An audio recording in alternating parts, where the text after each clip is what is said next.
இன்றைக்கு நாம் நம்முடைய தியானத்திற்காக ஒரு வேத பகுதியை சிந்திப்போம். சங்கீத புத்தகம் 112 அதிகாரம் வாசியுங்கள். 9 வசனம். வாரி இறைத்தான், ஏழைகளுக்கு கொடுத்தான், அவனுடைய நீதி என்றென்றைக்கும் நிற்கும், அவன் கொம்பு மகிமையாய் உயர்த்தப்படும். அவன் கொம்பு மகிமையாய் உயர்த்தப்படும். கர்த்தருடைய பரிசுத்தமான நாமம் மகிமைப்படுவதாக.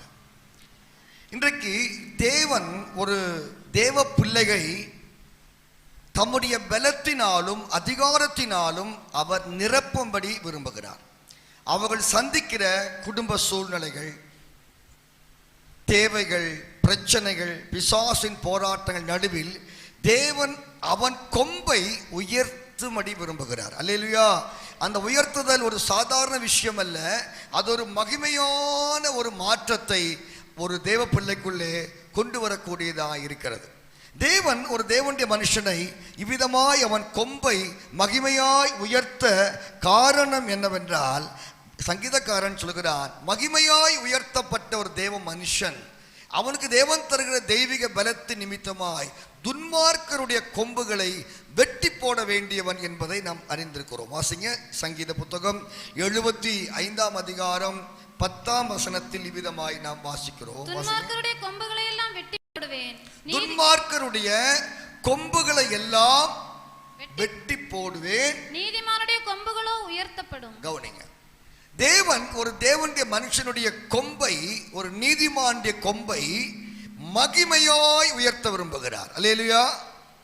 எதற்காக என்று சொன்னால், அவருடைய குடும்ப ஜீவியம், தனிப்பட்ட வாழ்க்கை, பொருளாதார காரியத்தில் எழும்புகிற சகல பிசாசின் வல்லமைகளையும் துன்மார்க்குடைய கொம்புகளை அவன் வெட்டி போடும்படி கர்த்தர் அவனை அதிகாரப்படுத்துகிறார், அபிஷேகப்படுத்துகிறார். அவன் கொம்பை கர்த்தர் உயர்த்துகிறார். அல்லேலூயா. தேவன் நம்முடைய கொம்பை உயர்த்துவதின் நோக்கம், உங்களுக்கு எதிராக எழும்புகிற இந்த துன்மார்க்குடைய கொம்புகளை கர்த்தர் வெட்டி போடுவதல்ல, நீங்கள் வெட்டி போட வேண்டும். அல்லேலூயா.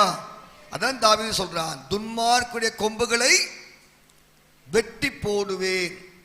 இன்றைக்கு தேவ ஜனங்களுடைய ஜீவியத்தில் அவர்களை எதிர்க்கிற சில வல்லமைகள், எதிராய் எழும்புகிற சில எதிர்காற்றுகள் நிமித்தமாய் அவர்கள் கலங்கி தவித்து போகிற பல சந்தர்ப்பங்கள் அவளுக்கு உண்டாகிறது. இது நடுவில் தேவன் ஒரு தேவனுடைய மனுஷனை அவர் பலப்படுத்துகிறார். அல்லேலூயா. தேவன் நம்மை பலப்படுத்துவது, தேவன் ஒரு பலவீனமான மனுஷன் தன்னை தாழ்த்தி தேவனை நோக்கி பார்க்கும்போது தேவன் அவனை பலப்படுத்துகிறார்.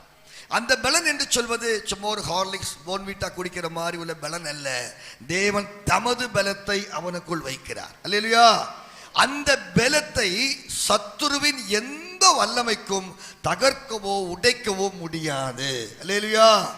அதான் தேவன், நான் உன்னை பலப்படுத்தி உனக்கு என்ன செய்வேன், சகாயம் பண்ணுவேன். தேவனுடைய பிள்ளைகளுடைய வாழ்க்கையில் உண்டாகிற எதிர்ப்புகள் நடுவிலே தேவன் ஒவ்வொரு நீதிமானுடைய கொம்புகளையும், அதை மேல படிக்கிறோம் பாருங்க, 6 வசனத்துல, நீதிமான் நித்திய கீர்த்தி உள்ளவன். இந்த நீதிமானுடைய கொம்புகளை கர்த்தர் இந்த நாட்களில் மகிமையாய் உயர்த்த விரும்புகிறார். அல்லேலூயா.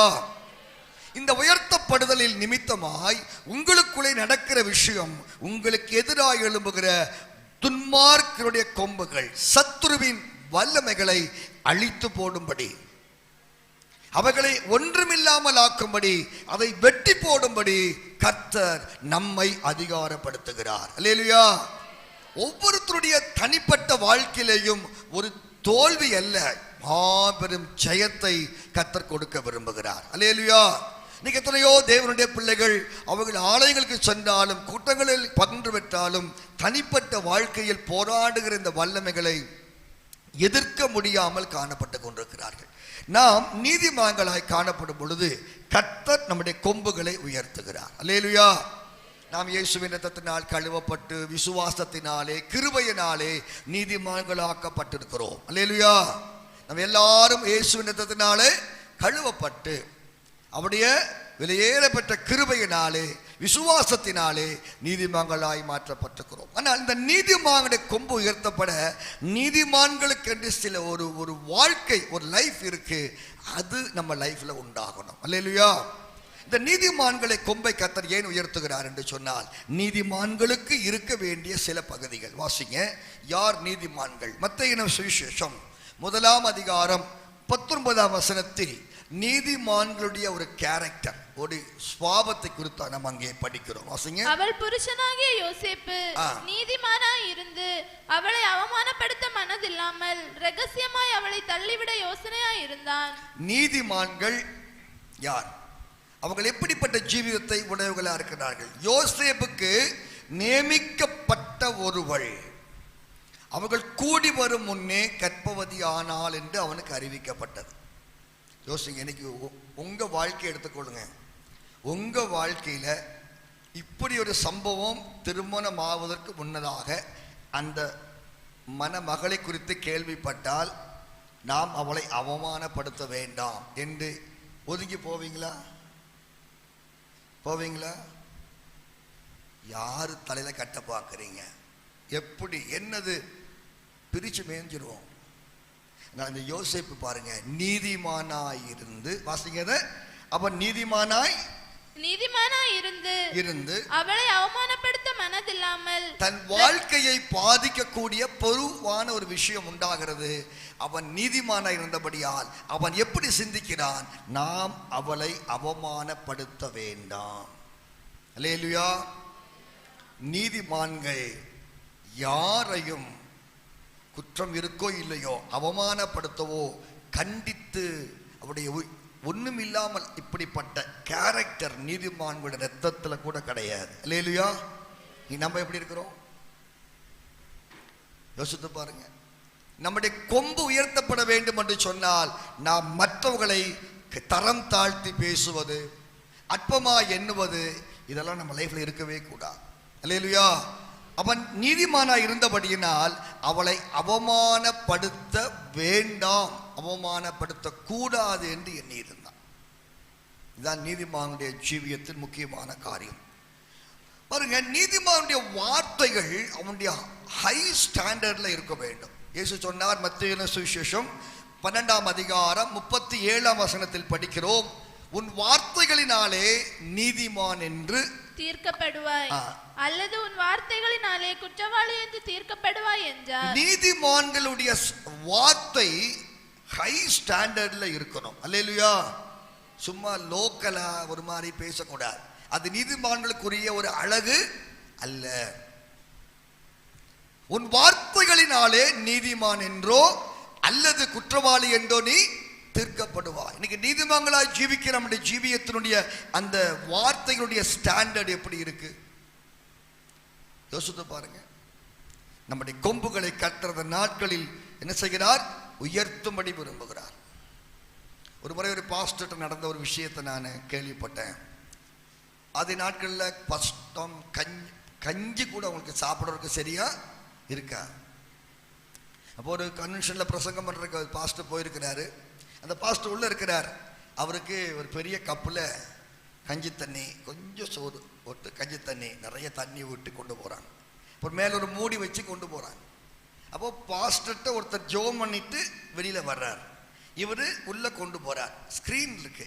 இப்போ அவர் வெளியில் வரும்போது இவரை உள்ளே வருவதை கவனிக்கவில்லை.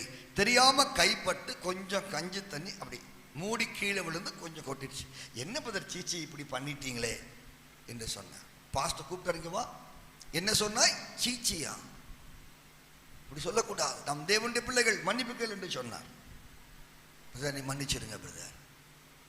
பாருங்க, ஆதி நாட்டில் ஜீவித்த பரிசுத்தவான்களுடைய ஸ்டாண்டர்டை பாருங்க. இன்னைக்கு நம்ம சீச்சின்னா சொல்றோம். நல்லா டிகாஷன் கூட்டி எல்லாம் பேசிட்டு வந்து பயங்கர அபிஷேகம். உங்களை ஏமாற்றி கொள்ளாதீர்கள். நீதிமான்களுடைய கொம்புகளை கர்த்தர் மகிமையாய் உயர்த்த விரும்புகிறார். அல்லேலூயா. உங்கள் கையில் ஒரு ராஜரிகமான அபிஷேகத்திற்கு கர்த்தர் கொடுக்க விரும்புகிறார். அல்லேலூயா. சகல பிசாசின் வல்லமைகளையும் கீழ்ப்படுத்திக் கொண்டு நீங்கள் மகிமையாய் தேசத்தில் எழும்பி பிரகாசிக்க கர்த்தர் விருப்பம் உள்ளவராய் இருக்கிறார். அல்லேலூயா. பாருங்க, நான் அதை கேட்டுட்டு சீச்சி என்ன பிரதர் இப்படி பண்ணிட்டீங்களே அப்படின்னு கேட்டப்போ அங்குள்ள பாஸ்டர் கூப்பிட்டு சொன்ன விஷயம், இங்க வா, என்ன சொன்னீங்க? சீச்சின்னு சொல்லக்கூடாது, ஸ்தோத்திரம் சொல்லணுங்கிற. நீ நமக்கு என்னமோ ஜெபிக்கிறோம், பாடுறோம், ஆவியில் நிறைகிறோம், நம்முடைய ஸ்டாண்டர்ட் ஏன் இப்படி இருக்கு? யோசித்து பாருங்க. நம்முடைய கொம்புகள் உயர்த்தப்பட தடையாயிருப்பது இவைகள். அல்லேலூயா. இந்த கடைசி நாட்களில் நீங்கள் சந்தித்துக் கொண்டிருக்கிற, பார்த்து கொண்டிருக்கிற, போராடி கொண்டிருக்கிற சகல பிரச்சனைகள் மேலும் ஒரு பெரிய ஜெயத்தை, ஒரு பெரிய வெற்றியை தேவன் நமக்கு கொடுக்க விரும்புகிறார். அல்லேலூயா, அல்லேலூயா. அது மட்டுமல்ல, இந்த நீதிமானை குறித்து படிக்கும் போது நீதிமான்களை குறித்து நீதிமொழிகள் 10ஆம் அதிகாரம் 21ஆம் வசனத்தில் வாசிக்கிறோம். வாசிங்க. நீதிமொழிகள். நீதிமானுடைய உதடுகள் அநேகரை போஷிக்கும், மூடரோ மதியினத்தினால் மாளுவார்கள். நீதிமானுடைய உதடுகள் அநேகரை போஷிப்பிக்கும். பசியோடு பட்டினியோடு தாகத்தோடு இருக்கிற மனுஷனுக்கு ஆகாரம் கொடுத்து போஷிப்பது போல ஒரு நீதிமான் தன் வாய் திறந்தால் அநேக ஜனங்கள் பசி ஆற வேண்டும். அல்லேலூயா. இதான் நீதிமானுடைய ஸ்டாண்டர்டு. இன்னைக்கு நீதிமானுடைய ஸ்டாண்டர்ட் நம்ம லைஃப் எப்படி இருக்கு யோசித்து பாருங்க. சில ஆட்கள் ஹாஸ்பிட்டலில் போவாங்க, முடியாம ஆட்கள் சுகவீனமாக இருப்பார்கள், வீட்டில் விசுவாசத்தோடு ஜெபித்து கொண்டு அவளை பார்ப்பதற்காக இவங்க போவாங்க. போகும்போது ஒரு பாட்டில் ஹார்லிக்ஸு, கொஞ்சம் ஆப்பிள் எல்லாம் வாங்கிட்டு போய் கையில் கொடுத்துட்டு ஜோம் பண்ணிட்டு சொல்லுவாங்க, எப்படி இருக்கீங்க என்ன விசாரிக்க போவாங்க. போயிட்டு சொல்லுவாங்க, அக்கா இதே மாதிரி தான் எங்கள் பக்கத்து வீட்டில் ஒருத்தருக்கு தொடர்ந்து இருமல் இருந்துச்சு பாருங்க, செத்து போயிட்டாருக்கா, ஸ்தோத்திரம், ஜோம் பண்ணிக்கிங்கக்கா. ஹார்லிக்ஸையும் வச்சுக்கிட்டு அவங்க வாயிலிருந்து புறப்படுகிற வார்த்தைகள் அவங்களை போஷிப்பிக்கிறதல்ல, கொன்று கொண்டு இருக்கிறது. நம்ம நினைக்கிறோம் ரட்சிக்கப்பட்டாச்சு. நீதிமான்களை தான் கர்த்தர் கொம்புகளை உயர்த்துகிறார். அல்லேலூயா. மகிமையாய் தேசத்தில் கர்த்தர் உயர்த்த விரும்புகிறார். நீங்களும் நானும் நீதிமானாய் இருந்தால் நீங்கள் பேசுகிற வார்த்தைகள் அநேகரை போஷிப்பிக்க வேண்டும். அல்லேலூயா. இன்னும் கொஞ்சம் பேச மாட்டாங்களா? அவங்கள்ட்ட பேசினாலே இருதயத்தில் பெரிய சந்தோஷம் உண்டாகிறது, சமாதானம் உண்டாகிறது, நம்பிக்கை உண்டாகிறது, விசுவாசம் உண்டாகிறது. இப்படிதான் இருக்கணும். இதுதான் முக்கியம். இப்ப நீதிமான்கள் இதுதான் அவங்களுடைய ஸ்டாண்டர்ட். அது மட்டுமல்ல, எசாயாவின் புத்தகத்தில் வாசிக்கும் போது அங்கே சொல்லப்பட்டிருக்கிறது, 26ஆம் அதிகாரம் 7ஆம் வசனத்தில் வாசிக்கிறோம், இந்த நீதிமான்களுடைய பாதை செம்மையாய் இருக்கிறது. நீதிமானுடைய பாதை செம்மையாய் இருக்கிறது. மகா நீதிபரராகிய நீர் நீதிமானுடைய பாதையை செம்மைப்படுத்துகிறீர். அவங்க எவ்வளவுதான் செம்மையாய் நீதிமான்கள் காணப்பட்டாலும் தேவனால் திருத்தப்பட ஒப்பு கொடுக்கிறார்கள். அல்லேலூயா. தேவனால் மட்டுமல்ல, பரிசுத்தவான்களாலும் திருத்தப்பட ஒப்பு கொடுக்கிறார்கள். அன்பானவர்களே, நம்முடைய ஜீவியத்தில் நம்முடைய பாதை செம்மையாய் இருந்தாலும் மற்றவர்கள் திருத்த வரும் பொழுது சரி, நல்லது, ஏற்றுக்கொண்டு இதுதான் நீதிமான்களுடைய ஒரு ஜீவிதம். இவர்களுடைய கொம்புகளை தான் கர்த்தர் வல்லமையாய் இந்த தேசத்தில் உயர்த்தி மகிமையான காரியங்களை வரக்கூடிய நாட்களிலே அவர் செய்ய வல்லமை உடையவராய், விருப்பம் உடையவராய் காணப்படுகிறார். அது மட்டுமல்ல, நீதிமான்களுடைய வேரை குறித்து படிக்கிறோம். வாசிங்க. நீதிமொழிகள் 12ஆம் அதிகாரம் 12ஆம் வசனத்தில் படிக்கிறோம், நீதிமான்களுடைய வேர் கனி கொடுக்கும். வாசிங்க. துன்மார்க்கன் துஷ்டருடைய வேலையை விரும்புகிறான், நீதிமானுடைய வேர் கனி கொடுக்கும். ஒரு மரத்தினுடைய வேர் என்பது மறைக்கப்பட்ட பகுதி, மண்ணுக்கு அடியில தான் இருக்கும், நாம் அதை பார்க்க முடியாது. ஒரு மனுஷனுடைய அந்தரங்கமான வாழ்க்கை அதுதான். அந்த வாழ்க்கையில கூட அவன் கனி உள்ளவனாய், பரிசுத்தம் உள்ளவனாய், நீதி உள்ளவனாய், நல்ல நினைவுகள் உள்ளவனாய் அவன் ஜீவிக்கிறான். இதான் நீதிமான்களுடைய காரியம். அல்லேலூயா. இந்த நீதிமான்களுடைய கொம்புகளை எல்லாம் கர்த்தர் அந்த கடைசி நாட்களிலே உயர்த்த போகிறார். அல்லேலூயா. இவர்கள் என்ன செய்ய போகிறார்கள்? துன்மார்க்குடைய கொம்புகளை வெட்டி எறிய போகிறார்கள். அல்லேலூயா. ஆமென். அந்த வல்லமைகள் ஒரு நாளும் நீதிமானுடைய சுதந்திரத்தின் மேலே ஆளுகை செய்ய கர்த்தர் விடமாட்டார். உங்களுடைய பிள்ளைகள் வழி தவறி போக விடமாட்டார். கர்த்தர் அவர்களை அழிக்கும்படி, அந்த பொல்லாத வல்லமைகளை மேற்கொள்ளும்படி ஒரு தெய்வீக அபிஷேகத்தை தேவன் தம்முடைய ஜனத்துக்கு கர்த்தர் கொடுக்க விரும்புகிறார். அல்லேலூயா. இந்த நீதிமானுடைய சிரசை குறித்து படிச்சீங்கன்னா, இந்த நீதிமானுடைய சிரசுல நம்ம வீட்டில் எப்படி ஒரு வாட்டர் டேங்க் செட் பண்ணி அந்த வாட்டர் டேங்க்ல தண்ணி ஃபில் பண்ணி வைக்கிறோமோ, இதை போல நீதிமானுடைய சிரசின் மேல் ஆசீர்வாதங்கள் தங்கும் என்று சொல்லப்பட்டிருக்கிறது. வாசிங்க. நீதிமொழிகள் 10ஆம் அதிகாரம் நீதிமானுடைய சிரசின் மேல் ஆசீர்வாதங்கள் தங்கும், கொடுமையோ துன்மார்க்கனுடைய வாயை அடைக்கும். பாருங்க, நீதிமானுடைய சிரசின் மேல் ஆசீர்வாதங்கள் தங்கும். உங்க வீட்டில் ஒரு வாட்டர் டேங்க்ல தண்ணி ஃபில் பண்ணி வைக்கிற மாதிரி எங்க பைப்பை திறந்தாலும் தண்ணி வரும். அல்லேலூயா. தண்ணி இருந்தா வரும், தண்ணி ஃபில் பண்ணலன்னா என்ன செய்யாது, தண்ணி வராது. ஒரு தேவனுடைய மனுஷன், ஒரு நீதிமானுடைய மனது இருதயத்தில் கர்த்தர் தம்முடைய நல்ல விஷயங்களை, நன்மையான காரியங்களை நிரப்பிக்கொண்டே இருக்கிறார். அல்லேலூயா. எந்த சூழ்நிலையில் அவன் பேசினாலும் தொட்டாலும் செய்தாலும் எல்லாவற்றிலும் கர்த்தர் அவனோடு கூட இருக்கிறார். அல்லேலூயா. ஆகவே தான் படிக்கிறோம், நீதிமான்களுடைய பிரயாசம். வாசிக்க நீதிமன்றங்கள் 10:16 வாசிக்கும் போது, நீதிமானுடைய பிரயாசம் ஜீவனையும் துன்மார்க்கனுடைய நீதிமான்களுடைய பிரயாசம் ஜீவனை பிறப்பிக்கும். அல்லேலூயா. அவனுடைய கிரியைகளில் ஒரு தெய்வீக வல்லமை கர்த்தர் கொடுக்கிறார். அப்ப நீதிமான்களுடைய கொம்புகள் உயர்த்தப்பட காரணம் அவனுக்கு எதிராக எழும்புகிற துன்மார்க்குடைய கொம்புகளை வெட்டி போடும்படியாக. அல்லேலூயா. இன்னைக்கு எத்தனையோ ஜனங்களுடைய ஜீவியத்தில் ஒரு உள்ளான மன போராட்டங்கள், குடும்பத்தை குறித்து, பிள்ளைகளை குறித்து, அவள் செய்கிற எதிர்நாட்களை குறித்து பெரிய குழப்பம், பெரிய காரியம், எதிர்க்க முடியல, ஜெயிக்க முடியல, வெற்றி பெற முடியல, வெளியே வர முடியல. இந்த துன்மார்க்கனுடைய கொம்புகளை எல்லாம் நீங்கள் வெட்டும்படி கர்த்தர் உங்கள் கொம்புகளை வல்லமையாய் மகிமையாய் உயர்த்த போகிறார். அல்லேலூயா. எத்தனை பேர் விசுவாசிக்கிறீங்க? அல்லேலூயா. தேவன் இந்த நீதிமான்களை தள்ளாட விடுவதில்லை. அல்லேலூயா. நீதிமான்களை கர்த்தர் அவர்களை தாங்குகிறார் என்று படிக்கிறோம். பாருங்க, கர்த்தரே தாங்குகிறார். அவருடைய கை விட்டு எந்த அசம்பாவிதமும் சம்பவிப்பதில்லை. கர்த்தரே அவனை தாங்குகிறார். வாசிங்க சங்கீதம் 37:11 வாசிக்கும் போது, கர்த்தர் நீதிமான்களை தாங்குகிறார். 37:11. சாந்த குணம் உள்ளவர்கள் பூமியை சுதந்தரித்து மிகுந்த சமாதானத்தினால் மனமகிழ்ச்சியா இருப்பார்கள். கர்த்தர் நீதிமான்களை, சங்கீதத்தில் வாசிக்கும் போது 55 படிக்கிறோம், கர்த்தர் நீதிமான்களை தள்ளாட விடமாட்டார். அப்ப தேவன் இந்த நீதிமான்களுடைய மேல் அவருடைய கண்கள் நோக்கமாயிருக்கிறது. அல்லேலூயா. அவர்களை அவர் தாங்குகிறார், அவர்களை அவர் பலப்படுத்துகிறார், அவர்களை கர்த்தர் மகிமையாய் உயர்த்துகிறார். இரண்டால் நீதிமான்களை கொண்டுதான் கர்த்தர் தேசத்தையே நன்மையை நிர்ணயிக்கிறார். அல்லேலூயா. ஆபிரகாம் கேட்டான், ஆண்டவரே 40 பேர் இருந்தா, நீதிமான்கள் இருந்தா தேசத்தை அழிப்பீரோ? இப்ப நீதிமான்கள் தான் தேசத்தினுடைய பாதுகாப்பு. முக்கியமான பெரிய நபர்களே நீதிமான்கள் தான். அல்லேலூயா. உங்க தேசத்துல, உங்க குடும்பத்தில் நீங்க ஒரு நீதிமானா இருந்தால் உங்கள் நிமித்தம் கர்த்தர் பல மேன்மையான காரியங்களை சபையில், தேசத்தில், குடும்பத்தில், ஆபீஸ்ல கூட தேவன் செய்வார். அல்லேலூயா.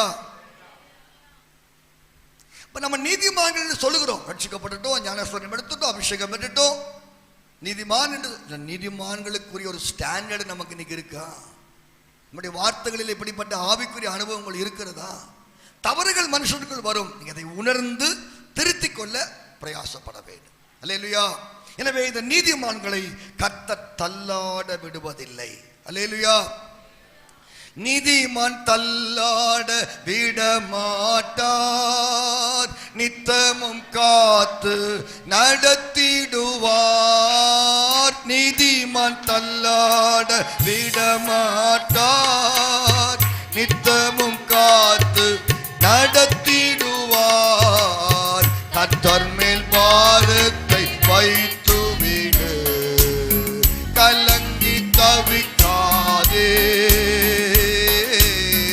அவரே உன்னை ஆதரிப்பார், அதிசயம் செய்வார். உன்னை ஆதரிப்பார், அதிசயம் செய். கர்த்தர் நீதிமானோடு கூட இருக்கிறார், நீதிமானுடைய சந்ததியோடும் கர்த்தர் இருக்கிறார். அல்லேலூயா. அப்ப தேவன் நீதிமானுடைய கொம்புகளை மகிமையாய் உயர்த்துவார். அல்லேலூயா. இந்த கொம்பு உயர்த்தப்பட இன்னொரு காரணம் உண்டு. வாசிங்கள் சங்கீதம் 148 அதிகாரம் 14 வசனத்தில் தாவீது சொல்கிறார். வாசிங்க 148:14. அவர் தம்முடைய பரிசுத்தவான்கள் யாவருக்கும் தம்மை சேர்ந்த ஜனமாகிய இஸ்ரவேல் புத்திரருக்கும் கொண்டாட்டமாக தம்முடைய ஜனத்திற்கு ஒரு கொம்பை உயர்த்தினார். அல்லேலூயா. தேவ ஜனங்கள் மகிழ்ந்து கொண்டாட்டமாய் இருக்கும்படியாக ஒரு கொம்பை அவர் உயர்த்துகிறார். அல்லேலூயா.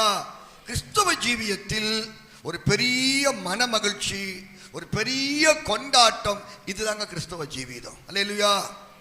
என்ன நடந்தாலும் எல்லா சூழ்நிலையிலும் மகிழ்ந்து கலிகூற ஒரு கிறிஸ்தவனுக்கு தான் முடியும். வேற யாருக்குமே அது என்ன செய்யாது, முடியாது. நீங்கள் மகிழணும், கொண்டாடணும். கொண்டாட்டம் என்ன தெரியுமா? அது ஒரு பெரிய செலிப்ரேஷன். அடக்க முடியாத, தாங்க முடியாத ஒரு நிலையில தான் அதை வெளியே கொண்டு வருகிறார்கள், கொண்டாட்டமாக, ஆனந்தமாக. அப்ப தேவன் ஒரு தேவனுடைய பிள்ளைகளுக்கு கொண்டாட்டமாக வாசிக்கிற பரிசுத்தவான்கள் யாவருக்கும் தம்மை சேர்ந்த ஜனமாகிய எல்லா தேவ பிள்ளைகளும் கொண்டாடும்படியாக ஒரு கொம்பை ஏற்படுத்தினார். அன்பான தேவனுடைய பிள்ளைகளே, நம்முடைய ஜீவியத்தினுடைய பெரிய ஒரு மகிழ்ச்சி சூழ்நிலைகளில் அல்ல, சூழ்நிலைகளையும் தாண்டி கர்த்தர் கிரியை செய்ய வல்லவராயிருக்கிறார். அல்லேலூயா. பைபிளை வாசிக்கும் போது பாருங்க, தேவ ஜனங்கள் தேவனுக்குள் தன்னை உண்டாக்கினவரில் மகிழுவதுதான் நம்முடைய ஜீவியத்தின் பெரிய பலமாக மாற்றப்படுகிறது. அல்லேலூயா.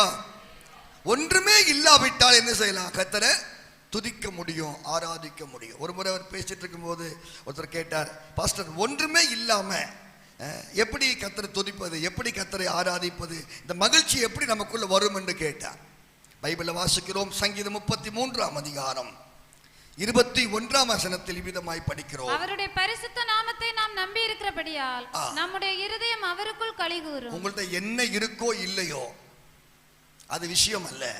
நீங்கள் அவருடைய பரிசுத்த நாமத்தை நம்பி இருந்தால் ஆட்டோமேட்டிக்கா உங்களுடைய இருதயம் என்ன செய்ய? கர்த்தருக்குள்ளே களிகூரும்.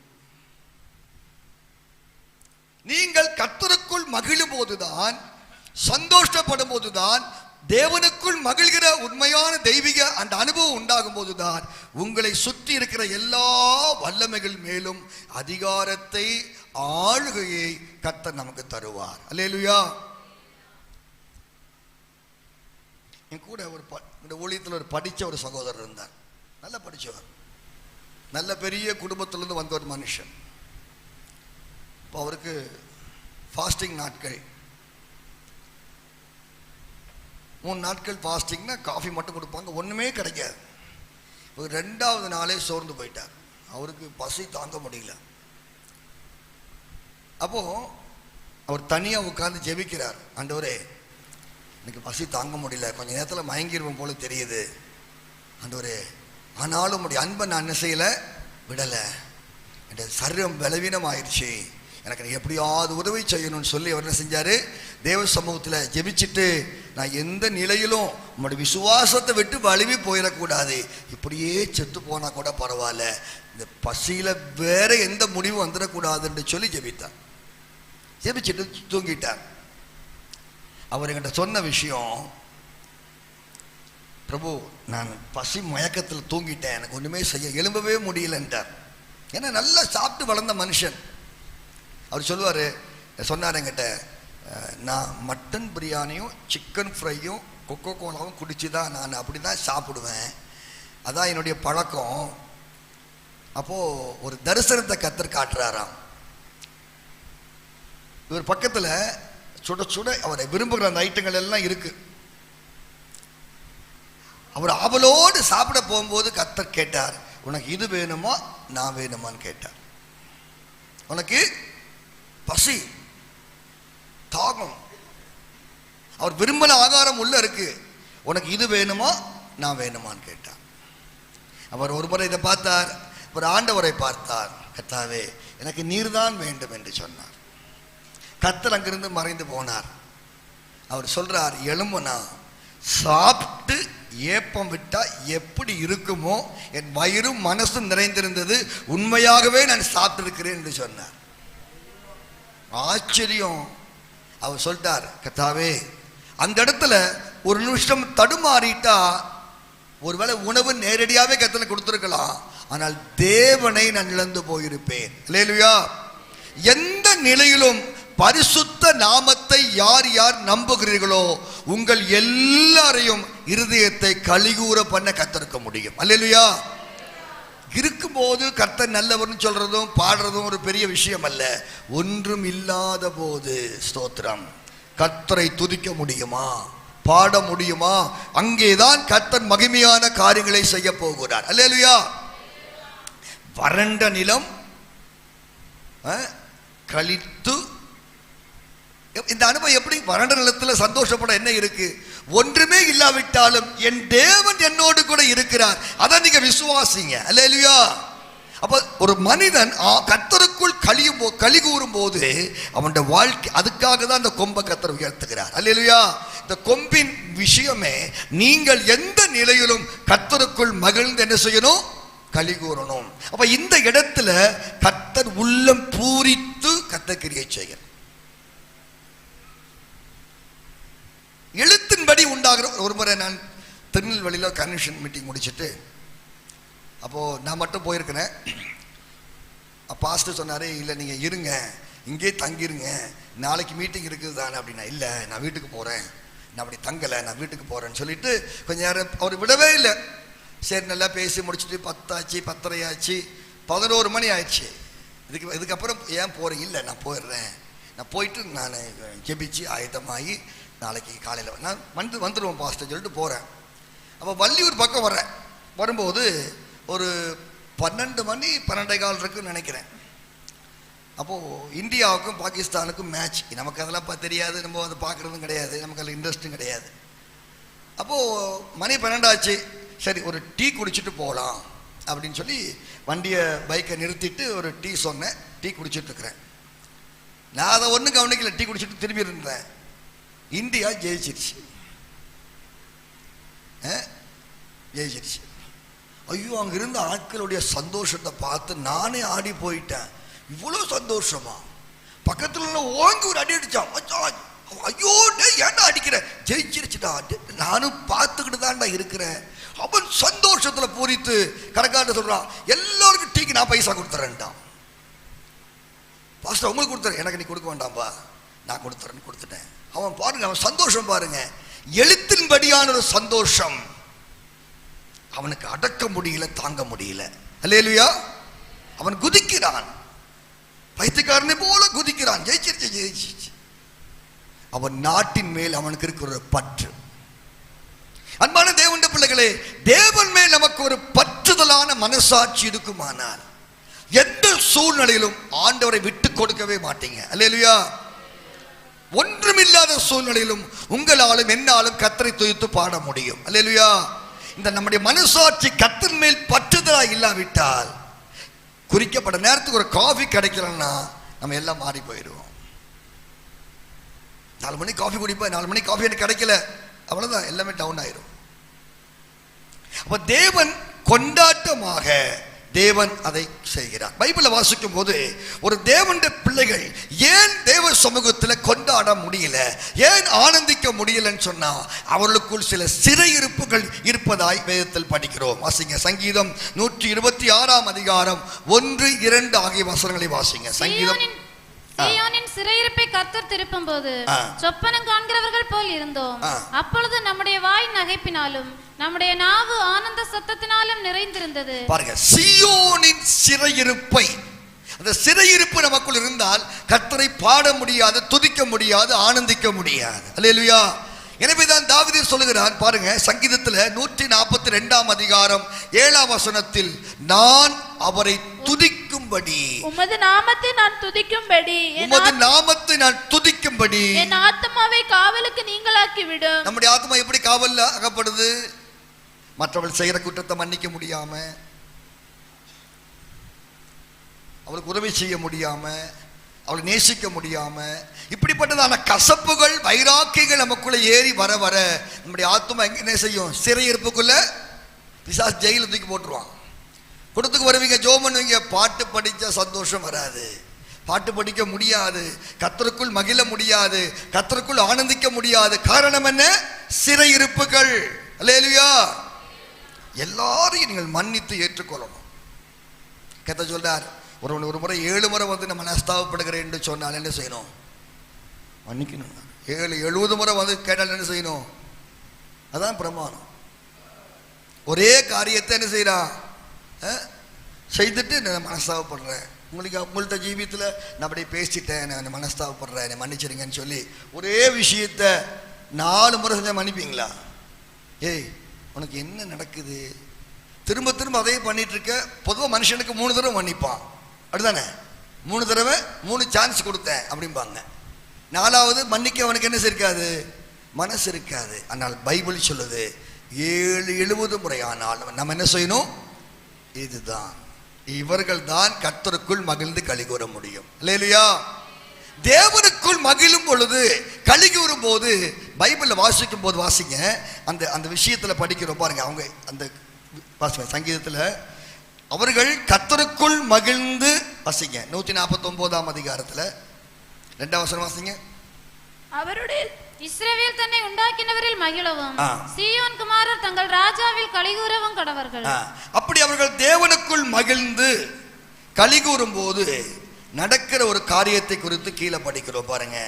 அப்படி அவர்கள் களிகூறும் போது 8ஆம் வசனம் படிக்கிறோம். அவர்கள் வாயில் கர்த்தரை உயர்த்தும் துதியும், அவர்கள் கையில் இருபுறமும் கருக்குள்ள பட்டயமும் இருக்கும். 7ஆம் வசனத்தில் படிக்கிறோம். ராஜாக்களை சங்கிலிகளாலும் அவர்களுடைய மேன்மக்களை இருப்பு விலங்குகளாலும் கட்டவும், எழுதப்பட்ட நியாய தீர்ப்பை அவர்கள் பேரில் செலுத்தவும். ராஜாக்களையே நியாயம் தீர்க்கக்கூடிய ஒரு பகுதியை கர்த்தர் நமக்கு கொடுக்கிறார். அல்லேலூயா. எங்களுடைய ஆஃபீஸில் நாங்கள் ஒர்க் பண்ணிட்டு இருக்கிற சந்தர்ப்பத்தில் ஒரு வேறு மதத்தில் இருந்த ஒருத்தர் வந்திருந்தார். அவர் மந்திரவாதம் செயல் ரொம்ப கில்லாடி. எல்லாரும் அவரை கண்டா பயப்படுவாங்க. நம்ம ஏன் பயப்படணும்? நமக்கு தான் பெரிய ராஜா ஒருத்தர் இருக்காரு, பயப்பட வேண்டிய அவசியம் கிடையாது. ஒரு முறை அவரை டியூட்டியில் போட்ட போது அவர் சொன்னார், நீ என்னை மதிக்க மாட்டியாமே. நான் சொன்னேன், உங்களை வாங்கன்னு சொல்கிறோம், மிஸ்டர் வாங்கன்னு கூப்பிடுறோம், இதுக்கப்புறம் என்ன செய்யணும்? எல்லாரும் கையெடுத்து, அதுக்கெல்லாம் என்னை கிடைக்காது, நான் கடவுளுடைய தேவனுடைய மனுஷன். அவர் சொன்ன, எத்தனையோ கிறிஸ்தவங்கள கை கால் வராமல் பண்ணியிருக்கேன் தெரியுமான்லாம் கேட்டார். அவர் ஜோம் பண்ணோம், அடுத்த நாளுக்கு ஒன்றும் இல்லாமல் போயிடுச்சு, 2 கையும் கால் விழுந்துச்சு. தேவனுக்குள் ஒருவன் களி கூற மகிழும் போது அவன் கையில் சில அதிகாரங்களை கர்த்தர் கொடுக்கிறார். அல்லேலூயா. இருப்பு விலங்குகள் ராஜாக்களை கட்டக்கூடிய அதிகாரத்தை கர்த்தர். அப்ப இந்த மகிழ்ச்சிக்குள்ளதான் எல்லாமே இருக்கு. அல்லேலூயா. பைபிளை வாசிக்கும் போது ஓசியாவின் புத்தகத்தில் படிக்கிறோம், அங்கே படிக்கிறோம் தேவ ஜனங்களை குறித்து சொல்லப்பட்டிருக்கிறது. வாசிங்க 9ஆம் அதிகாரம் 1 வசனத்தில், மற்ற ஜனங்களைப் போல நீ களி கூறாதே. வாசிங்க. இஸ்ரவேலே மகிழ்ச்சியாயிராதே, மற்ற ஜனங்களைப் போல் களி கூறாதே. நீங்கள் கர்த்தருக்குள் களி கூற வேண்டியவர்கள். மற்ற ஜனங்களைப் போல என்ன செய்யக்கூடாது? களி கூறக்கூடாது. டிவிக்கு முன்பாக உட்கார்ந்து செல்போன்ல கண்டதை நோண்டி பார்த்துக்கிட்டு அதனால மகிழ்ச்சி, இந்த மகிழ்ச்சி உள்ள வரக்கூடாது. அப்படி நீ களி கூறாதங்கிறார். நம்முடைய களி கூறுதல் தேவனுக்குள் காணப்பட வேண்டும். அல்லேலூயா. தேவனுக்குள் மகிழும் போதுதான் கர்த்தர் உங்கள் கொம்பை மகிமையாய் உயர்த்துவார். அல்லேலூயா. இந்த கொம்புகள் உயர்த்தப்படும் போது அந்நிய வல்லமைகளை வெட்டி வீழ்த்தி போடலாம். அல்லேலூயா. நீங்கள் உண்மையான ஜெய ஜீவிதமுடைய மனுஷனாய் கர்த்தர் மாற்றுவார். அல்லேலூயா. அதான் கர்த்தர் விரும்புகிறார். தாவீது சொல்றான், துன்மார்க்கனுடைய கொம்புகளை கர்த்தர் வெட்டுவார் அல்ல, வெட்டுவேன்கிறான். அல்லேலூயா. உங்களை கர்த்தர் பலப்படுத்தி உங்களை கொண்டு கர்த்தர் சில காரியங்களை செய்ய வல்லமை உள்ளவராகிறார். அப்ப நம்முடைய ஜீவியத்தில் தேவையில்லாத காரியங்களை கையில் வச்சுக்கிட்டு சந்தோஷப்படக்கூடாது. இன்னைக்கே ஒரு குழந்தை இருக்கு, அம்மா கிட்ட இருந்து குழந்தைய வாங்கிக்கிறீங்க, அது அம்மா கிட்ட போக பிரயாசப்படுது, கையில் ஏதாவது பொம்மை கிம்மை கொடுத்து என்ன செய்கிறோம்? அந்த பிள்ளையுடைய மனசை 2 நிமிஷம் மாற்றலாம். தாயின் முகத்தை அதை பார்த்த உடனே என்ன செய்யும்? பொம்மையை தூக்கி கீழே போட்டுக்கிட்டு அம்மான்ட்டு ஓடி போயிடும். அல்லேலூயா. அதுக்கப்புறம் அந்த பிள்ளையை எனக்கு என்ன செய்ய முடியாது? உங்க பக்கமாய் திருப்பவே முடியாது. கடந்த நாட்களில் நீங்கள் தேவனை விட்டு சில அந்நிய காரியங்களில் சந்தோஷப்பட்டு கொண்டிருக்கிற மனுஷனாக இருந்திருக்கலாம். டிவிக்கு முன்னாடி சீரியலில் உட்காந்துக்கிட்டு இதெல்லாம் இப்படிப்பட்ட சந்தோஷம், அந்த அந்நிய சந்தோஷம் உள்ள வந்தால் நீங்கள் கர்த்தருக்குள் மகிழ முடியாது. அல்லேலூயா. கர்த்தருக்குள் மகிழும் போதுதான் கர்த்தர் உங்கள் கையில் அதிகாரத்தை, வல்லமையை, ஆளுமையை கர்த்தர் கொடுக்கிறார். நம்மை பூரண ஜெயாளிகளாய் நம்மை மாற்ற விரும்புகிறார். மூன்றாவதாக படிக்கிறோம். உபாகமம் 33ஆம் அதிகாரம் 17ஆம் வசனத்தில் யோசேப்பை குறித்து சொல்கிறார். காண்டாமிருகத்துக்கு ஒத்த வாசிங்க. அவன் அலங்காரம் 33:17. அவன் அலங்காரம் அவன் தலையீற்று காளையினுடைய அலங்காரத்தை போலவும் அவன் கொம்புகள் காண்டாமிருகத்தின் கொம்புகளை போலவும் இருக்கும். பாத்தீங்களா? அவன் கொம்பு காண்டாமிருகத்தின் கொம்பை போல இருக்கும். அல்லேலூயா. காண்டாமிருகத்தின் கொம்பு மற்ற விலங்குள்ள கொம்புகளை போல அல்ல, அது நல்ல உறுதியும் பலமும் உள்ளதா இருக்கிறது. அல்லேலூயா. நல்ல உறுதியும் பலமும் அதுக்கு இருக்கு. அது அவ்வளவு சீக்கிரம் யார் என்ன செய்ய முடியாது, அடித்து உடைக்கவே முடியாது. அது அவ்வளவு பலமுள்ள காரியங்கள். இது நம்முடைய ஜீவியத்தில் பல போராட்டங்களில், கஷ்டங்களில் தேவனை நாம் சார்ந்திருப்பது, தேவனுக்காய் எடுக்கிற தீர்மானங்கள் முகாந்தரமாக தான் இந்த கொம்பு நமக்குள் உருவாக்கப்படுகிறது. அல்லேலூயா. அல்லேலூயா. இங்க படிக்கிறோம் பாருங்க. இந்த யோசேப்பின் கொம்பு காண்டாமிருகத்தின் கொம்பை போல உயர்த்தப்பட காரணம் என்ன தெரியுமா? வாசிங்க. ஆதியாகமம் 49ஆம் அதிகாரம் 23, 24 ஆகிய வசனங்களில் வில்வீரர் அவனை மனமடிவாக்கி அவன் மேல் எய்து அவனை பகைத்தார்கள். ஆனாலும் அவனுடைய வில் உறுதியாய் நின்றது. அவன் புயங்கள் யாக்கோபுடைய வல்லவரின் கரங்களால் பலத்தன. இதனால் அவன் மேய்ப்பனும் இஸ்ரவேலின் கண்மலையும் ஆனான். கவனிங்க. நீங்களும் நானும் சில விஷயத்துல நீங்கள் அவனுடைய சகோதரர்கள் தான் வில் வீரர்கள். அவனை காயப்படுத்தின பொழுது கூட அவன் வில் உறுதியாய் நின்றது. அல்லேலூயா. அப்படி நின்ற போது யாக்கோபின் கரங்களினால் அவன் பலப்படுத்தப்பட்டான். அல்லேலூயா. சில போராட்டங்கள்ல, சில கஷ்டங்கள்ல நீங்களும் நானும் எடுக்கிற சில உறுதியான தீர்மானங்களை நீங்கள் சரியாய் நின்றால் யாக்கோபின் வல்லவர் நம்முடைய கரங்களை பலப்படுத்துவார். அல்லேலூயா.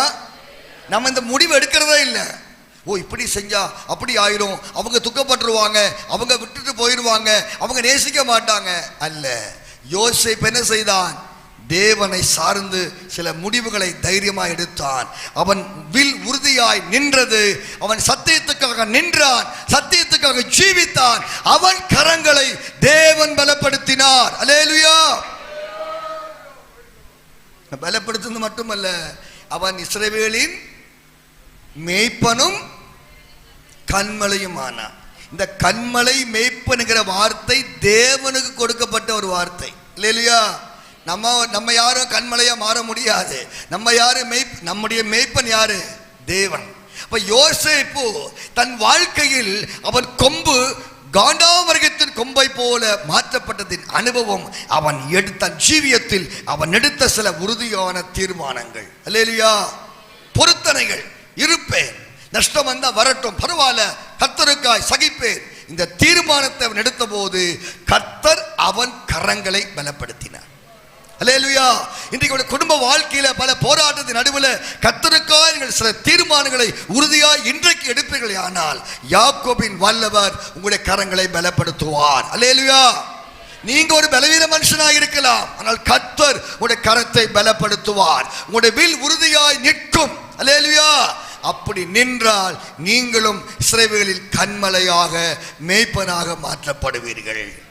பாடுகள் தான் என்னை உங்களையும் மாற்றுகிறது. அல்லேலூயா. போராட்டங்களை கண்டு பயப்படக்கூடாது. இந்த பாடுகளில் கர்த்தரை சார்ந்து கர்த்தருக்கென்று நீங்கள் எடுக்கிற தீர்மானங்கள், பொருத்தனைகளில் மிக உண்மையாக இருக்கும்போது கர்த்தர் அவனை பலப்படுத்தினான். அவன் கொம்பு உறுதியாய் பலப்படுத்தப்பட்டது. காண்டாமிருகத்தின் கொம்பை போல காணப்பட்டது. அவன் உறுதியாய் நின்றான்.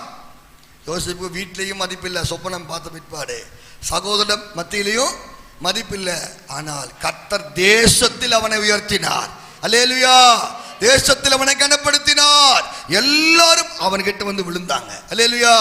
நீங்கள் உயர்த்தப்படும் போது, இஸ்ரவேலில் கண்மலையாக உங்களுடைய சுவாபங்கள் மாற்றப்படும் போது சகலமான பேரும் உங்களுக்கு முன்பாக வந்து பணிவார்கள். அல்லேலூயா. நீதிமான்களுக்கு முன்பாக துன்மார்க்கர் என்ன செய்வார்கள்? குனிந்து பணிவார்கள். அது மட்டுமல்ல, பாருங்க, இவன் பெற்றுக்கொண்ட ஆசீர்வாதங்களை குறித்து படிக்கும் போது வாசிங்க, அதே அதிகாரத்தில் ஆதியாகமத்தில் 49ஆம் அதிகாரம் 26ஆம் வசனத்தில் இந்த யாக்கோபு சொல்லுகிறான், அவன் பெற்றுக்கொண்ட ஆசீர்வாதங்கள், வாசிங்க, உன் தகப்பனுடைய ஆசீர்வாதங்கள், உன் தகப்பனுடைய ஆசீர்வாதங்கள் என் பிதாக்களுடைய ஆசீர்வாதங்களுக்கு மேற்பட்டதா இருந்து நித்திய பர்வதங்களின் முடிவு மட்டும் எட்டுகின்றன. அவைகள் யோசேப்புடைய சிரசின் மேலும் தன் சகோதரர் விசேஷித்தவனுடைய உச்சந்தலையின் மேலும் வருவதாக. யோசேப்பை பெற்றுக்கொண்ட, பாருங்க சொல்றேன், யாக்கோபை பெற்றுக்கொண்ட ஆசீர்வாதங்கள் ஆபிரகாமை காட்டிலும் ஈசாக்கை காட்டிலும் யாக்கோபு உயர்ந்தவனோ மேன்மையானவனோ அல்ல. அப்படிதானே? ஆபிரகாமை காட்டிலும் ஈசாக்கு என்ன பெரிய தியாகம் பண்ணிட்டான். ஈசாக்கு எவ்வளவு உத்தமமாக ஜீவித்தான், அவனை பார்க்க இந்த யாக்கோபு என்ன செய்துட்டான். அப்போ ஆபிரகாமை, அவனுடைய முற்பிதாக்களாகிய ஆபிரகாமை விட, முற்பிதாக்களாகிய ஈசாக்கை விட யாக்கோபு பெரிய உயர்ந்தவனோ மேன்மையானவனோ ஒன்றுமில்லை. ஆனால் அவன் என்ன சொல்லுகிறான்? உன் தகப்பனுடைய ஆசீர்வாதங்கள் என் பிதாக்களுடைய ஆசீர்வாதங்களுக்கு மேற்பட்டதாய் இருந்து நித்திய பர்வதங்களின் முடிவு மட்டும் போயிற்று. நம்முடைய ஜீவியத்தில் நீங்கள் இந்த கொம்பு உயர்த்தப்படும் போது நம்முடைய ஜீவியத்தில் நாம் பெற்றுக்கொள்கிறதான ஆசீர்வாதங்கள், ஆமென். யாக்கோபு தன்னை தாழ்த்தினான், தன்னை வெறுமையாக்கினான், அவ்வளவுதான். கர்த்தர் அவனுக்கு இறங்கினார். அல்லேலூயா. பிரச்சனைகளுக்கு முன்பாக நிற்கிற நீங்கள் பிரச்சனையை பார்த்து பயப்படாதீங்க, உங்களை தேவ சமூகத்தில் தாழ்த்துங்கள். கர்த்தாவே, என்னுடைய குற்றங்களை மன்னியும், என்னுடைய குறைவுகளை அகற்றி போடும். நீர் நீதி உள்ள தேவன், தவறுகள் முழுவதும் என்மேல் இருக்கிறது, நான் தாழ்த்துகிறேன். தாழ்த்தி கண்ணீர் விட்டு ஜெபித்து பாருங்கள், கர்த்தர் உன்னதமான ஆசீர்வாதங்களை நமக்கு கொடுப்பார். அல்லேலூயா. நாம் இன்னைக்கு என்ன செய்யல? அப்படி செய்கிறது இல்லை, நம்மை தாழ்த்துகிறதே இல்லை. ஒரு தேவ ஜனங்கள் தங்களை தாழ்த்திட்டாங்கன்னா தேசமே ஆசீர்வதிக்கப்படும். தெரியுமா உங்களுக்கு? அல்லேலூயா. அதான் சொல்றாரு, என் ஜனங்கள் தங்களை தாங்களே தாழ்த்தி, அப்ப என்ன நடக்கும்? தேசத்திற்கு சேமத்தை கொடுப்பேன். அல்லேலூயா. ஒரு தேசத்தினுடைய ஆசீர்வாதம் நம்முடைய தாழ்மையில் இருக்கிறது. அல்லேலூயா. தேவ பிள்ளைகள், ஒரு நீதிமான்கள் சரியான ஸ்டாண்டர்ட்ல ஜீவிச்சீங்கன்னா நீங்க இந்த சபைக்கு மட்டுமல்ல இந்த தேசத்திற்கு ஆசீர்வதிக்கப்பட்டவர்கள். அல்லேலூயா. அப்போ ஒரு தேவனுடைய மனுஷனுடைய ஜீவியத்தில் இந்த கொம்பு உயர்த்தப்பட வேண்டியது மிக முக்கியம்.